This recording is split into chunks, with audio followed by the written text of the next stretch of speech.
بھارت ایران میں چابہار بندرگاہ کے منصوبے سے عملی طور پر پیچھے ہٹ گیا ہے، جو اس کی علاقائی اسٹریٹجی اور خود مختار خارجہ پالیسی کے دعووں پر ایک سخت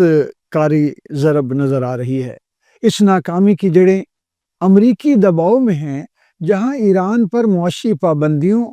اور ممکنہ ثانوی پابندیوں کے خوف نے بھارت کو مجبور کیا ہے کہ وہ اپنے اسٹریٹجک مفادات، خاص طور پر وسطی ایشیا اور افغانستان تک براہ راست رسائی، پاکستان کو بائی پاس کرنا جیسے شامل ہیں، کو ترک کر دے۔ یہ فیصلہ عالمی طاقت کے محور کے مشرق کی جانب واضح منتقلی کے تناظر میں ہوا ہے، اور یورپ اور امریکہ کی مرکزی حیثیت جہاں پر کم ہو رہی ہے۔ ایشیا نئے جیوپولیٹیکل مرکز کے طور پر ابھر رہا ہے، تاہم اس ایشیائی دور میں بنیادی کھلاڑیوں کے رویوں میں واضح فرق ہے۔ چین امریکی دباؤ کو نظر انداز کرتے ہوئے اپنے بیلٹ اینڈ روڈ انیشیٹو اور گوادر بندرگاہ کے ذریعے خطے میں اپنی موجودگی مضبوط کر رہا ہے، جبکہ بھارت امریکہ کے ساتھ اسٹریٹجک مفاہمت کو ترجیح دیتے ہوئے ایک اسٹریٹجک موقع کھو بیٹھا ہے، جس سے اس کے خود مختار ایکشن کے دعوے مشکوک ہو گئے ہیں۔ اس کے نتیجے میں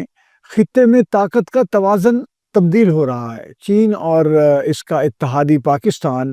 گوادر کے ذریعے خطے کو فائدہ پہنچا بھی رہا ہے اور فائدہ حاصل بھی کر رہا ہے، جبکہ بھارت کا international north south transport corridor منصوبہ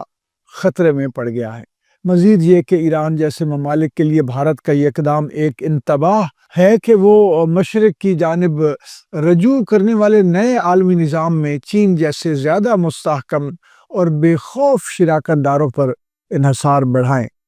چابہار کا معاملہ محض ایک بندرگاہ کا مسئلہ نہیں ہے، بلکہ نئے عالمی نظام کے ابھار کا رائز کا ایک علامتی واقعہ ہے، جہاں پرانی مغربی طاقتوں کے ساتھ مفاہمت کرنے والے ممالک